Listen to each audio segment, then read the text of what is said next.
আসসালামু আলাইকুম। আমি আজকে আপনাদের সাথে ভিডিওতে যে বিষয় নিয়ে আলোচনা করতে যাচ্ছি, সে বিষয়টি হলো মোনাতাজা করার জন্য বাছুর নির্বাচন পদ্ধতি। আমার ভিডিওটি যদি আপনাদের একটু ভালো লেগে থাকে তাহলে লাইক, শেয়ার, কমেন্ট এবং সাবস্ক্রাইব করবেন। আমরা মোনাতাজা করার জন্য যে বাছুর কিনে থাকি, অনেকেই জানি না যে কোন সময় এই বাছুর কিনতে হবে বা কিরকম বাছুর কিনলে আমরা মোনাতাজার জন্য ভালো হবে।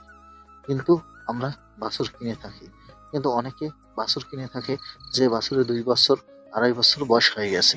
আবার অনেকে কিনে থাকে 6 মাস, 4 মাস, 5 মাস, এরকম 7 মাসের বাছুর কিনে থাকে। কিন্তু আমরা জানি না সঠিকভাবে যে কিভাবে গরুর বাছুর কিনলে আমরা বেশি লাভবান হতে পারি।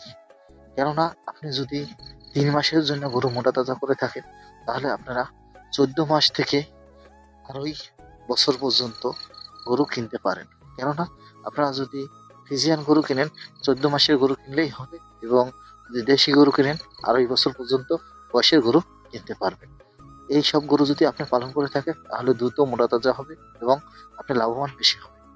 আর যদি আপনি 3 মাসের বেশি সময় পালন করতে চান তাহলে 6 মাস, 7 মাস, 8 মাস এবং 9 মাসের গরু কিনতে পারেন। কেননা আপনি যদি 6 মাসের গরু কিনে থাকেন তাহলে এই সময় গরুর বাছুর দুধ ছাড়ান দেয় না। এই বাছুর যদি আপনি কিনে আনেন তাহলে এই বাছুর দুধের কারণে বাড়বে কম এবং তার দ্রুত বাড়াটা কমে যাবে এবং ক্যাটকা হয়ে যাবে। তাই আপনারা সবসময় যে গরুর দুধ ছাড়ান দিয়েছে এইসব গরু কিনবেন, যাতে আপনার খরচ কম হয় এবং দ্রুত লাভবান হতে পারে। আমরা ভিডিওতে যে গরুটি দেখাতে যাচ্ছি, এই গরুটি দেখেন খামারি ভাই কিনে এনেছে মোটাতাজা করার জন্য। কিন্তু এই গরুটি বর্তমানে দুধ খাচ্ছে এবং সাথে সাথে দানাদার খাদ্য এবং হালকা খাবার খাচ্ছে। এই অবস্থায় খামারি ভাই কিনে এনেছে, কিন্তু এখন গরুটি দানাদার খাদ্য সবসময় পেট ভরে খাচ্ছে না এবং কাঁচা ঘাসও তেমন খাচ্ছে না, খড়ও তেমন খাচ্ছে না।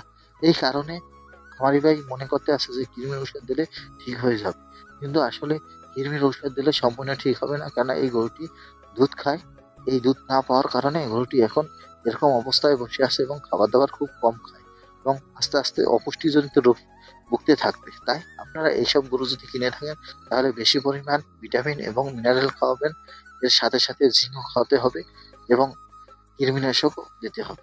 তাই আপনারা এইসব গরু যদি কিনে থাকেন তাহলে বেশি সময় পালন করতে হবে। 1 থেকে 1.5 বছর সময় যদি পালন করে থাকেন তাহলে আপনারা এই জাতের গরু কিনবেন। আর যদি আপনারা 3 মাস, 1 মাস বা 4 মাস এরকম করে পালন করে থাকেন তাহলে একটু বেশি বয়সের গরু কিনবেন। আমার ভিডিও ভালো লাগলে প্লিজ সাবস্ক্রাইব।